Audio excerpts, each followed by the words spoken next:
মুস্তানজিদ বিল্লাহ, তৎকালীন যুগের আমার গৌসে পাকের আমলের একজন বাদশাহ, তার নাম মুস্তানজিদ বিল্লাহ।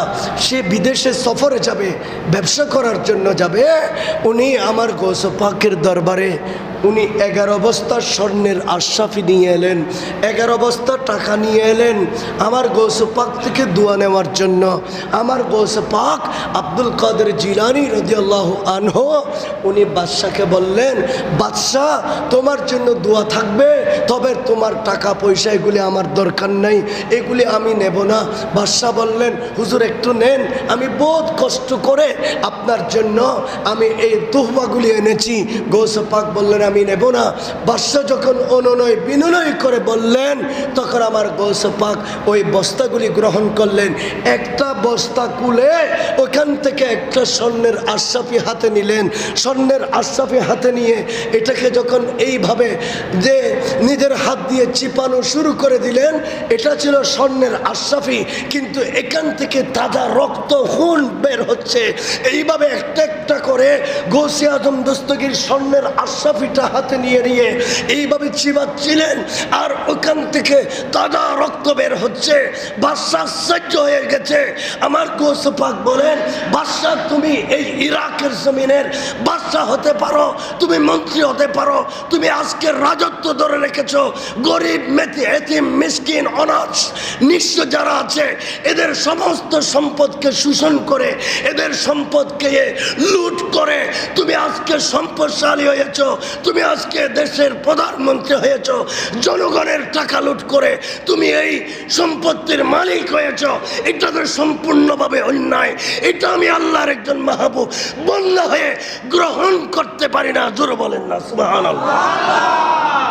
বাদশাকে পর্যন্ত উনি স্যাক্রিফাইস করে নাই। অন্যায় যখন দেখেছে সাথে সাথে বাদশাকে দরিয়ে দিলেন। আর যদি ওই রকমের জিন্দা বলি গৌসে পাকের মতো যদি গরম নুরানি মানুষ যদি দেশে দেশে যদি থাকতো, তাহলে আমাদের রাজা মন্ত্রী মিনিস্টার চেয়ারম্যানদের কি অবস্থা হতো দেখেন। এদেরকেও এইভাবে দরিয়ে দিতেন, ঠিক কিনা বলেন না? পেয়ারা হাজিরিন, এই গৌসে পাক আব্দুল কাদের জিলানী রাদিয়াল্লাহু তাআলা আনহু উনি এইভাবে সমাজকে বিনির্মাণ করে আমার রসুলের দেয়া কদম বকদম রসুল যেভাবে বলেছেন ওইভাবে একটা সমাজ গঠন করে গৌসে আজম দস্তগীর 561 হিজরি সনে এই রবিউসানি মাসের 11 তারিখ আমার গৌসে বগদাদ ইন্তেকাল করেছিলেন। এই যে নিয়ামত উনি রেখে গেলেন ওটা হলো রবিউল আউয়াল প্রথম বসন্ত, আর রবিউসানি দ্বিতীয় বসন্ত। রবিউল আউয়ালের কারণে সমস্ত দুনিয়া আখিরাত খুদায়ে জাহান আলো হয়েছে, আর রবিউসানির কারণে আমার পেয়ারা নবী মুস্তফার মরা ধর্ম জিন্দা হয়ে গেছে। জোরে বলেন না সুবহানাল্লাহ। ওনার নাম মহিউদ্দিন। গৌসে পাকের টাইটেল উনি এসে আমার পেয়ারা নবী মুস্তফার নিবু প্রায় ধর্মকে নিবু হয়ে যাচ্ছে। মোমবাতি যেভাবে আস্তে আস্তে নিভে যায়, আমার নবীর শরীয়তের নিয়ম কানুন সব বাতিলদের হাতে পড়ে, এগুলি সব বন্ধ হয়ে যাচ্ছে। তখন আমার গৌসে আজম দস্তগীর এটাকে আবার আলো করে তুলেছেন, মরা ধর্মকে গৌসে পাক জিন্দা করে তুলেছেন। এই কারণে গৌসে পাকের আরেকটা টাইটেল হলো মহিউদ্দিন। অতএব আমরা সে গৌসে বগদাদের পাগল। এই কারণে আমরা গৌসে পাককে মহব্বত করি, আমরা ভালোবাসি। এই কারণে ওনার মাসে আমরা সংক্ষিপ্ত আকারে হলেও আমরা গৌসে পাকের মাসে আমরা এই ফাতিহায়ে ইয়াসদাহুমের আমরা আয়োজন করে থাকি। সেই ধারাবাহিকতায় আজকে আপনারা এই আয়োজনটা করেছেন। আমার গৌসে আজম দস্তগীর যেভাবে নিজের জীবনটাকে মানুষের মাঝে বিলিয়ে দিয়েছেন, অন্যায়কে কোনোদিন আশ্রয় দেয় নাই, হক কথা বলেছেন, সমাজের মধ্যে হক প্রতিষ্ঠা করেছেন, ন্যায় প্রতিষ্ঠা করেছেন। যে অকারেস আছে, সুদ ঘুষ জেনা বেবিচার এগুলি সমাজ থেকে দুর্বৃত্ত করেছেন, মানুষকে নামাজের তালিম দিয়েছেন, নামাজ শিখিয়েছেন, মসজিদের মধ্যে এনেছেন। এই যে কাজগুলি করে গেছে ভালো ভালো কাজ, এগুলো আমরা গৌসে পাককে যদি সত্যি ভালোবাসি, আমরা মহব্বত করি, তাহলে আমাদেরকে 5 ওয়াক্ত নামাজের মানুষকে দাওয়াত দিতে হবে। পর্দার সহিত চলার জন্য মা বোনদেরকে একটু আমাদেরকে বুঝাইতে হবে, নিজেও বাঁচতে হবে। কু আনফুসাকুম ওয়া আহলিকুম নারা, আমার আল্লাহ বলেন যে তুমি নিজেও বাঁচো, তোমার পরিবার পরিজনকেও জাহান্নামের আগুন থেকে বাঁচাও, নিজের আত্মীয় স্বজনকে বাঁচাও, পাড়াপড়শিকে তোমরা বাঁচাও ওই অকারজ থেকে, ওই দুর্নীতি থেকে তাদেরকে ফিরিয়ে এনে আলোর পথ ধরিয়ে দাও। আমার গৌসিয়া কমিটির দামানে সবাইকে এখানে নিয়োজিত করে দেন, আওলাদ রসুলের দামান ধরিয়ে দেন। গৌসিয়া কমিটির পতাকা তলে আমরা এসে যাব, আমরা ওইখানে গিয়ে খেদমত করব। আজকে দেখেন আমার ভাইরা, আজকে দেখেন ছোট ছোট মাসুম বাচ্চারা 50,000 টাকার মোবাইল ব্যবহার করে, ছেলেরা ব্যবহার করে। বাবা এখনও বাটনওয়ালা মোবাইল ব্যবহার করে, ছেলে ব্যবহার করে 50,000 টাকার মোবাইল। ছেলেরা দিন ধরে এই মোবাইলে ফেসবুক নিয়ে বসে থাকে, ইউটিউব নিয়ে বসে থাকে। যত নর্তকী, যত রকমের যত অসভ্য ছবি আছে সব এখানে দেখে দেখে যৌবনের যৌবন এই জীবনটা নষ্ট করে দিচ্ছে। বাবা কন্ট্রোল করতে পারে নাই, মা কন্ট্রোল করতে পারে নাই, আমরা কেউ কন্ট্রোল করতে পারে নাই। আপনি কি দেখেছেন রবিউল আউয়ালের 12 তারিখ পাকিস্তানের জমিন থেকে আওলাদ রসুল সৈয়দ মোহাম্মদ তাহের শাহ হুজুর কেবলা মুদ্দাজিল্লুহুল আলী তশরিফ এনেছিলেন। প্রায় 85 লক্ষ আশিকের রসুলদের দল নেমেছে চট্টগ্রামের জমিনে। জশ্নে জুলুসে ঈদে মিলাদ নবী সাল্লাল্লাহু আলাইহি ওয়াসাল্লাম উদযাপন হয়েছে।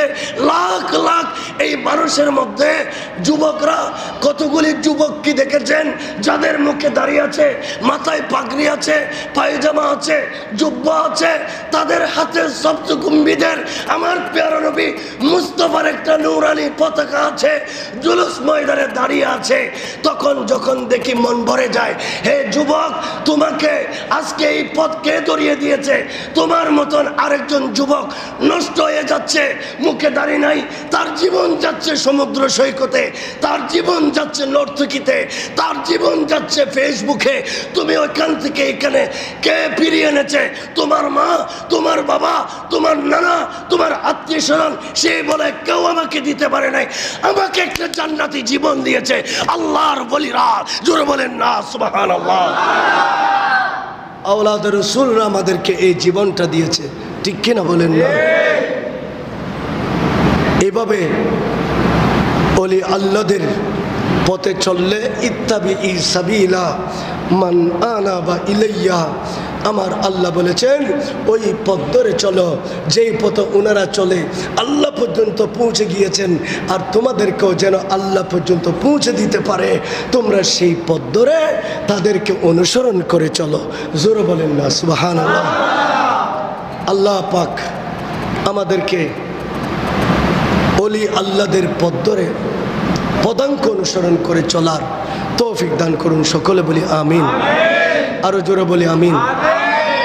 এবং ভালো সামাজিক যে কাজগুলো আছে এগুলি করার, গৌসিয়া কমিটির খেদমত করার। এখানে এই মসজিদে গৌসিয়া কমিটি আছে, গৌসিয়া কমিটির বাবারা খেদমত করবেন। অন্যান্য সামাজিক যে কমিটিগুলি আছে এগুলিকে ধরে রাখবেন, কাজ করবেন। যারা গৌসিয়া কমিটিতে দাখিল হন নাই আপনারা ভাইরা নাম গৌসিয়া কমিটির ভাইদেরকে দিয়ে দেবেন, জান্নাতের টিকিটটা নিয়ে নেবেন। যেদিন আমি আপনি মারা যাব আমাকে কেউ গোসল দিতে আসবে না, আমাকে কাফন পরাতে আসবে না। করোনাকালীন সময়ে সবাই চলে গেছে, সবাই চলে গেছে, কেউ একটা খবর কোনো করে নাই, ডরে ভয়ে ঘর থেকে বের হয় নাই। 5 জনে নামাজ পড়েছে, মসজিদের ইমাম পর্যন্ত নামাজের ইমামতি করে নাই। এই বাংলা শিক্ষিত গৌসিয়া কমিটির সৈনিক সে জানাজার নামাজ ইমামতিও করেছে, এই লাশকে দাফনও করেছে, এই লাশকে কাপনও পরিয়েছে, কবরও খনন করেছে, কাঁধে করে কবরে ওই লাশটাকে নিয়েও গেছে। এটাই হলো আমাদের সম্বল, ঠিক কিনা বলেন না? এই গাউসিয়া কমিটির খেদমত করার আল্লাহ আমাদেরকে তৌফিক দান করুন। সকলে বলি আমিন। ওয়া আখির দাওয়ানা আনিল হামদুলিল্লাহি রাব্বিল আলামিন। আসসালামু আলাইকুম ওয়া রাহমাতুল্লাহি ওয়া বারাকাতুহু।